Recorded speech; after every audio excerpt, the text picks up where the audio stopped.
sincèrement. Moi, je dis la vérité. Tout ce qui arrive au Mali, c'est les Français. C'est les Français. Toutes les attaques sont perpétrées, montées par la France. Dans quel intérêt? Parce que la France est un pays esclavagiste. Ils n'ont jamais libéré les colonies. Ils les torturent d'une autre manière. Même les présidents que vous voyez qui sont obligés souvent de faire ce qu'ils ne veulent pas faire, parce que si tu essaies de faire autre chose qu'ils veulent, ou ils t'assassinent, ou ils te tuent, ou ils te font trahir par tes propres compatriotes. Donc, en sorte, les colonies françaises sont torturées. Vidéo publiée ce jeudi sur les réseaux sociaux, le célèbre chanteur Salif Keïta interpelle le président malien, son grand frère comme il l'appelle, en accusant directement Paris de soutenir le terrorisme. Tu sais pertinemment que c'est la France qui poste des gens pour tuer les Maliens.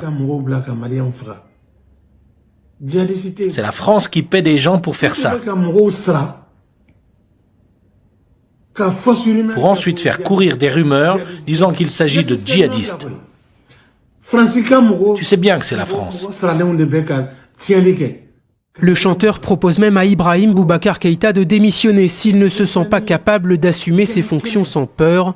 Salif Keïta reproche une prétendue soumission au président français Emmanuel Macron. Un gamin comme ça. Inch'Allah. Inch'Allah.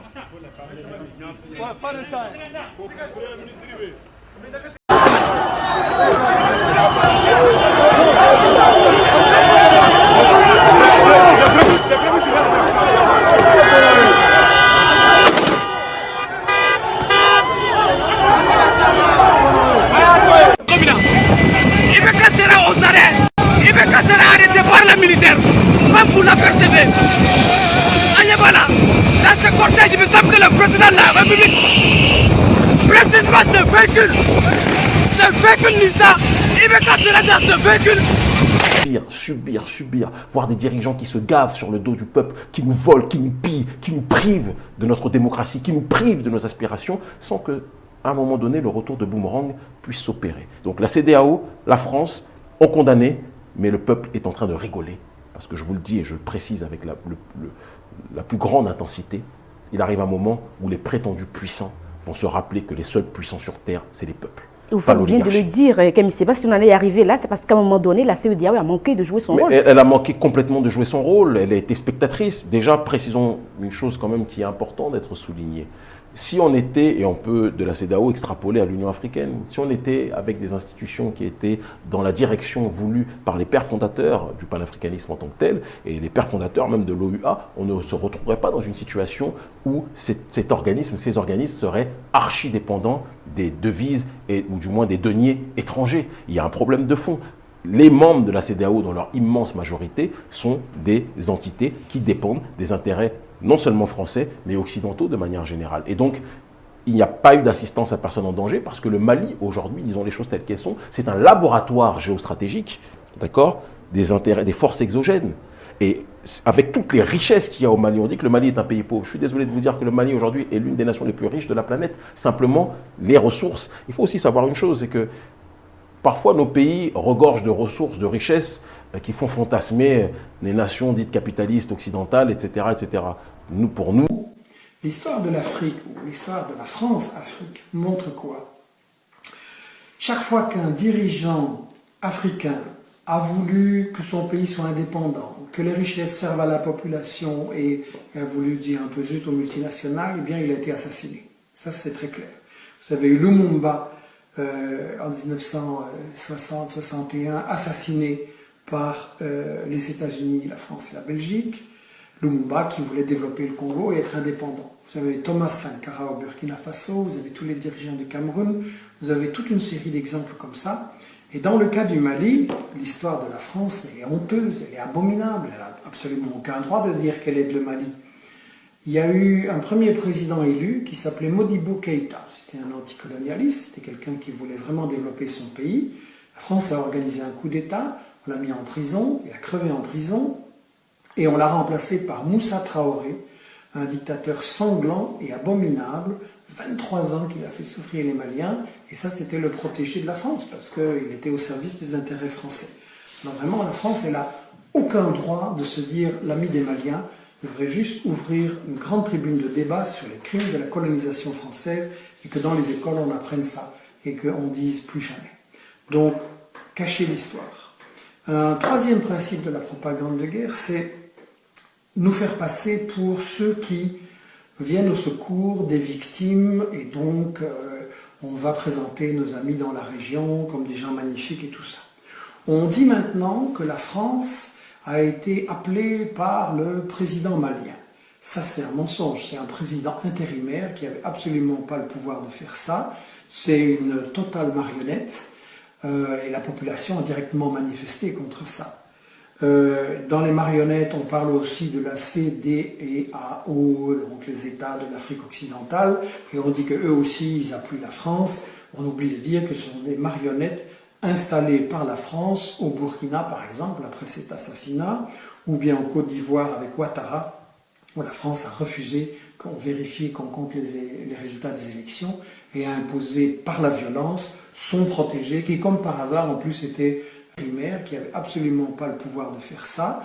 C'est une totale marionnette et la population a directement manifesté contre ça. Sont soutenus par différents groupes occidentaux. C'est très compliqué.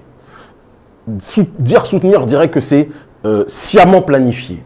Une chose est certaine, certains ont laissé les conflits dégénérer entre ces différentes composantes parce que c'est cousu de fil blanc, c'est l'histoire du monde qui veut ça.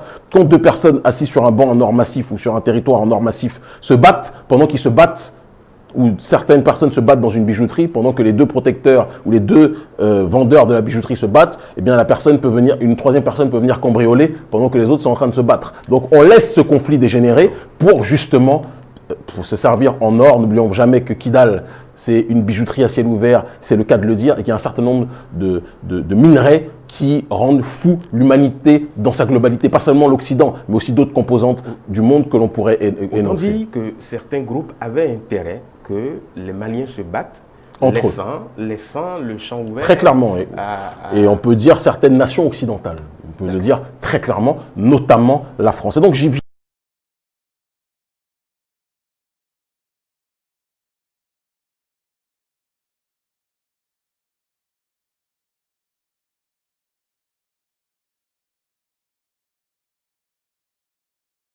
Alors, j'ai été accusé par monsieur. Oh, je vous accuse pas du tout. Mais je vous ai pas interrompu. Non, mais je vous accuse pas. J'espère avoir le même traitement. J'ai été accusé de la théorie du complot. C'est l'argument habituel de ceux qui n'ont pas d'argument face à des faits qui dérangent. Et donc, je pense qu'il faut se poser la question, la France, amie du Mali.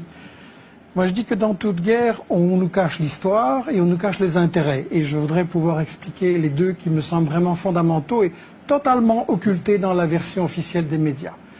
L'histoire occultée, c'est quand il y a eu un président élu au Mali qui s'appelait Modibo Keïta, qui voulait l'indépendance de son pays, le développement et mettre fin à la pauvreté. Qu'est-ce que la France a fait? Elle a soutenu un coup d'État sanglant de Moussa Traoré.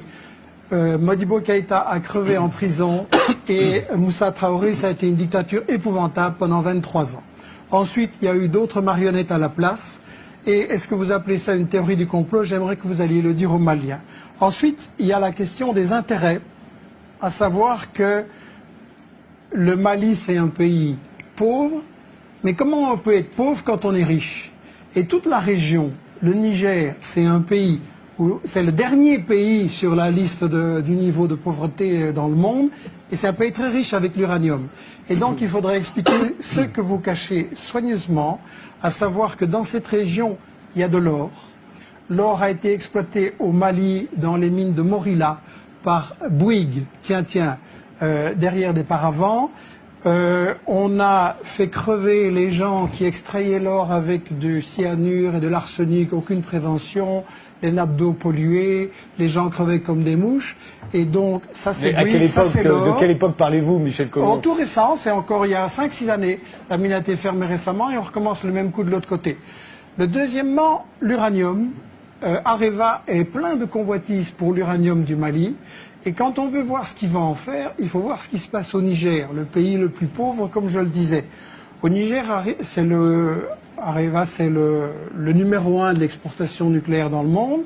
Le Niger, c'est celui qui procure tous les revenus qui permettent à Areva et aux firmes qui travaillent avec elle, Alstom, Suez, Bouygues et tout ça, de gagner énormément d'argent.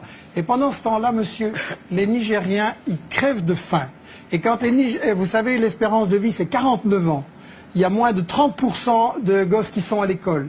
Et quand les Nigériens ont dit à Areva, on voudrait quand même un peu d'argent pour nos écoles, ou bien par exemple, il aurait suffi, c'était un projet de la Banque mondiale, de 10 millions pour irriguer le Niger, et le Niger aurait eu, tous les gens auraient eu à manger, Areva a dit, c'est pas notre problème et les Nigériens peuvent continuer à crever de faim. Donc, il y a l'or, il y a l'uranium, il y a, et vous le savez très bien, le gaz et le pétrole dans la région. Et c'est le responsable Afrique Nord de Total qui vient de dire récemment qu'avec la Mauritanie, avec le gaz qu'il y a tout ça, c'est le nouvel Eldorado.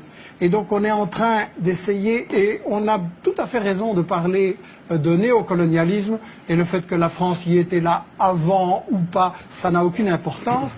Le colonialisme, ça consiste à piller les richesses, et c'est ce qui se passe dans l'ensemble de l'Afrique. Un Africain noir sur 3 ne mange pas à sa faim. Un Africain noir sur 3 n'a pas accès à l'eau potable. Résultat, pendant la journée qui est en train de s'achever, là, il y a 10 000 gosses dans le monde qui ont crevé parce qu'ils n'ont pas accès à une eau potable. Et la raison de ça, c'est que les multinationales françaises et vos grands amis ou les amis de votre patron, Bolloré, Bouygues, Lagardère, etc., se sont fait des couilles en or pendant que les Africains, ils crèvent de faim. Et ça, allez leur dire que c'est une théorie du complot quand eux, ils voient la misère pendant qu'ici, vos amis, c'est les Ferrari, les Porsche et les châteaux. Vous pensez c'est pas une théorie du complot. Que quand les mafieux, les fondamentalistes, les terroristes qui sont au nord auront pris le pouvoir, les Maliens vont manger à leur faim, les Nigériens vont manger à leur faim, que ça va aller bien, que ça va aller mieux? Vous pensez qu'il y a un rapport? Alors maintenant, si vous voulez me dire, excusez-moi, je vais vous répondre à votre question. Je vais vous répondre à votre question. Qui a lancé les fondamentalistes en Afghanistan, sinon les États-Unis? Qui travaille avec le Qatar et l'Arabie Saoudite pour répandre les trucs les plus fanatiques en Libye, en Syrie et même un peu ailleurs aussi. Ça, vous le savez très bien. Donc, une fois les islamistes sont vos amis et une fois sont vos ennemis. Il faudrait choisir. Je voudrais donner la parole à Naoufel Brahmi. Si vous voulez dire qu'il faut renégocier les contrats d'exploitation en Afrique pour toutes les grandes sociétés, je suis d'accord. Mais ça ne répond pas à la question de savoir ce qu'on fait. Les gens, ils crèvent de faim à cause de vos contrats. Oui, mais arrêtez de penser que ça n'est qu'à cause de ça. Et expliquez-moi comment les gens que nous combattons aujourd'hui vont donner de la richesse à tout le monde. Vous savez, il y a des pays qui ont beaucoup... Il n'y aura jamais la paix tant que les gens crèveront de faim, et ils crèvent de faim à cause de vos amis. Bien sûr, à cause de vos amis. Mais c'est bien, voilà. Bien sûr, c'est... Parlons de Benghazi. Non, on n'a pas le temps aujourd'hui. Malheureusement, juste qui répondent pourquoi, alors à ce moment-là, quelle est la question que vous avez posée? Pourquoi est très simple? Parce que des représentants de la population de Benghazi qui menaçaient de massacrer mais les services secrets français étaient 6 mois avant l'insurrection de Benghazi. Vous reprenez les mensonges habituels. Non, mais les services secrets français étaient 6 mois avant l'insurrection. Je vois que votre information n'est pas parfaite. Je voudrais sur Benghazi vous donner... Attendez, juste une réponse. Je vous permets pas de me traiter de menteur. Est-ce que vous trouvez qu'aujourd'hui, la région de Benghazi est tranquille? Est-ce que vous trouvez que... Non, je n'ai pas dit que quel était l'objectif de l'intervention de la croisade en Libye? C'était d'introduire la démocratie. Vous trouvez que la démocratie existe en Libye? Non. À Benghazi? À Benghazi, là où 15 jours après l'indépendance et la mission de notre croisade, on a assassiné l'ambassadeur des États-Unis. Voulez-vous me dire où est la démocratie aujourd'hui? Non, c'est pas la démocratie qu'on a introduit simplement, on a évité le massacre. Quel massacre? Vous avez assassiné, mais pas vous, pas vous. Vous avez fait assassiner dans des conditions honteuses le colonel Kadhafi. Vous le savez bien comment il a été traité. On s'arrêtera là. On s'arrêtera là. Je suis indigné parce que on recommence avec le complot. Je réfute la fausse information.